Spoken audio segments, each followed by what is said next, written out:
Most important factor हमारे जिंदगी का ये है कि 21वीं सदी में हम जी रहे हैं। म्यूट कर। और बिल गेट्स ने एक सबसे बड़ी बात कही है कि today's advancements is just the beginning. तो दो दो फोन हमारे पास होते हैं, अभी इंटरनेट के माध्यम से जूम के जरिए हम आप तक पहुंच रहे हैं। इतना ही एडवांसमेंट, मतलब घर बैठे मैं काम कर रहा हूं और घर बैठे इस प्रोग्राम का लुत्फ आप उठा रहे हैं। सक्सेस के बेसिक दो नियम अभी मैंने इनडायरेक्टली यहां पर देखे हैं। एक, टाइमिंग। आप कभी भी किसी को अपॉइंटमेंट देते हैं तो आप जब समय पर पहुंचते हैं तो आपके जाने से लोगों ने क्लॉक सेट करना जरूरी है। जो आदमी जिंदगी में टाइमिंग को सबसे बड़ा रिस्पेक्ट देता है वो कभी पीछे मुड़ के देखता नहीं। और इसलिए सबसे इंपॉर्टेंट बात है कि अगर मेरी दौलत खो जाती है तो उसे मैं वापस पा सकता हूँ। सेहत मेरी निकल जाती है तो उसको मैं वापस पा सकता हूँ। कभी कभी हमारा जो फेम रहता है वो भी निकल जाता है तो भी उसको आप वापस ला सकते हैं। पर एक बार आपके जीवन का समय निकल के गया ना तो जिंदगी में वापस कभी आता नहीं है। दूसरी अहम बात है जो सबसे इंपॉर्टेंट है कि बहुत बार हमें ऐसा लगता है जैसे हम ट्रेनर है तो हम बहुत सारी बातें करते हैं, पर ये बातों में, कम्युनिकेशन में इंटरैक्टिवनेस होना चाहिए। मुझे क्या लगता है मैं देना चाहिए, उससे ज्यादा मेरे सामने जो श्रोता बैठे हैं उनको एक्चुअली आज के जीवन में क्या चाहिए वो अगर मैं दे सकता हूं तो I am a success and everyone is a success. दूसरी बात, जो सुनने वाले लोग हैं they have to be the greatest listeners, because basically ऐसे देखा गया है कि ऑल टाइम रिचेस्ट एक आदमी रह चुके हैं और वो है जॉन डी रॉकफेलर। ये आदमी के बारे में एक ही खूबसूरती थी, किसी भी क्षेत्र में वो सबसे बेहतर सुनने वाले श्रोता थे। और एक बार हम सामने वाले की बात को अच्छी तरह से सुन सकते हैं तो उसकी पर्सनालिटी, उसके मन को हम समझ सकते हैं और इसी फिजियोग्नॉमी से हम उस पर विजय प्राप्त कर सकते हैं और जो लेन देन है वो अच्छी तरह से हो सकता है।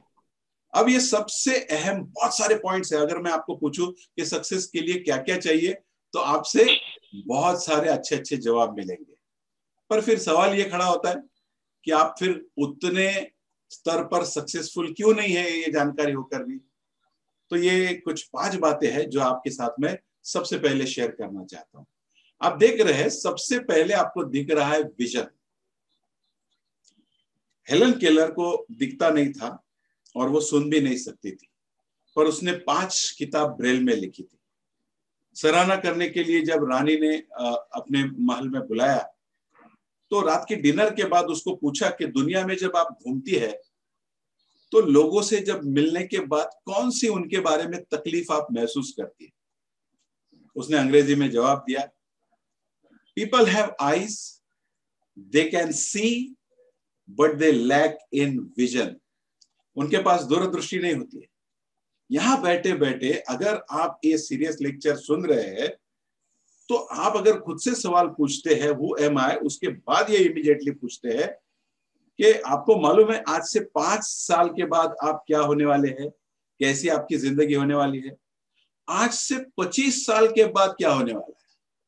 बहुत सारे लोगों को मैंने सुनते हुए देखा है, बोलते हुए देखा है कि क्या आमतौर पर जिंदगी होती है 60 साल की, और वो लोगों ने जैसे बात की 60 साल के आगे उनको जाने का मौका नहीं मिला। यानी हम जो है ना वो कल्पवृक्ष के नीचे बैठे हुए जो हमारी चाहत को पूरा करता है, और ये कल्पवृक्ष है हमारा मन। और इसलिए दोहे में कहा गया है कि मन के हारे हार है, मन के जीते जीत, अपने मकसद को पाइए मन ही के प्रति। तो जो भी आपका विजन है उसको लिखना जरूरी है। जो भी मेरी चाहत है अगले 5 साल में क्या चाहिए, और उसको गोल्स करके टाइटल मत दे दो। अबे नए साल की शुरुआत हो चुकी है, 1 महीना गुजर चुका है। बहुत बार क्या है, गोल्स की लिस्ट बनाते हैं, उसे बनाइए पर उसके ऊपर लिखिए कि अचीवमेंट्स। मैं जब गोल्स लिखता हूं तो ये मुझे चाहिए, ये मुझे प्राप्त होना है, वही अंदर की बात रहती है। अगर मैं आपको सवाल पूछूंगा कि आप में से कितने लोगों को सक्सेसफुल होना है तो बहुत सारे लोग हाथ ऊपर करेंगे। तो सवाल ये होता है, मैं जब बोलता हूं कि मैं सक्सेसफुल नहीं हूं, यानी वो कहना है कि मैं सक्सेस चाहता हूं। तो अंदर से you have to feel that you are already successful in your life. दूसरी सबसे इंपॉर्टेंट बात, कम्युनिकेशन। कम्युनिकेशन में मैंने सबसे बड़ी बात कही थी कि first you need to be a better listener and then a great listener. और उसके बाद आप जो बोलते हैं वो मुद्दा छोड़ के कभी नहीं बोलना चाहिए। जो भी बड़े लोग अचीवर है वो स्पेसिफिकली बात करते हैं, ज्यादा बात यहाँ वहां बीटिंग अराउंड द बुश जिसे कहा जाता है वो न करते हुए उनके पास एक एलोक्वेंस होता है, खूबसूरती होती है।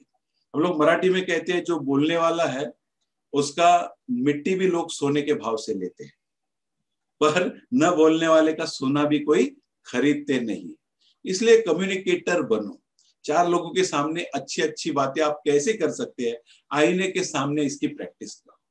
अब सबसे अहम तीसरी बात जो मैं ही सिर्फ बताता हूँ, इतने सारे दुनिया के ट्रेनर है, पर 37 सालों में इतनी सारी कंपनियां करके जो अभ्यास किया है मैंने, उसमें मैंने देखा है कि आपका टैलेंट या आपका स्किल्स या आपने जितना भी अचीवमेंट किया है उससे ज्यादा आपका नेचर जो है वो आपको सक्सेस दिलाने में बहुत बड़े पैमाने पर मददगार होता है। ये जो बाहर का नेचर है ना, जिसका गिविंग एटीट्यूड है, जिसमें आप बीज बोते हैं तो उसका मल्टीपल रिटर्न्स आता है, उसी तरह से आपका भी नेचर होना चाहिए। मैंने एक बड़े शख्सियत को सुना था जिसने एक प्रोग्राम में कहा था कि मेरे पिताजी ने एक मुझे जबरदस्त सलाह दी है कि तेरा जो फील्ड है ना वो लोग ज्यादा साल तक ध्यान में नहीं रखेंगे, पर तेरा जो नेचर है, तेरा जो स्वभाव, खुद का जो वैल्यू है वो हमेशा लोग ध्यान में रखेंगे। इसलिए सबसे बेहतर नेचर वाला आदमी बनो। ये 7 बातें हैं अच्छा नेचर बनाने के लिए। पीपल स्किल्स के, appreciate, motivate people, become a great listener, give importance, avoid controversial debatable talks, always have a smile on your face, specifically smile through your eyes and sweet tongue। मीठी बातें करना सीखो, मीठी छुरी मत बनो। सबसे इंपॉर्टेंट बात, नेचर के आगे टीम वर्क। अगर आपकी गाड़ी लेके आप किधर घूमना जाना चाहते हैं और आप बोलेंगे एक टायर को या स्टीयरिंग को मैं घर पे ही छोड़ के जाता हूं, तो आप यात्रा पूरी नहीं कर सकते। जो हांडी फोड़ने वाला व्यक्ति है ना, उसको लगता है कि मैंने हांडी फोड़ी, पर उनके जो पिरामिड्स होते हैं, देखने वाले लोग होते हैं, गुब्बारे मारने वाले लोग हैं, ये सब सहायता करते हैं उस अचीवमेंट को साकारने के लिए। तो जब तक आप टीम वर्क नहीं करेंगे, घर वालों की सहायता नहीं लेंगे, अपने खुद की सहायता नहीं लेंगे, अपने प्रोजेक्ट में जो लोग काम कर रहे हैं उनकी सराहना करते हुए राइट डेलीगेशन के साथ सहायता नहीं लेंगे, तो आपको कामयाबी नहीं मिलेगी। धीरू भाई ने 2 बातों पर सक्सेस पाया था। एक, नमे तो सौने गमे, यानी जितनी आप विनम्रता से आगे बढ़ेंगे उतना आप बहुत बड़ा मुकाम हासिल कर सकते हैं।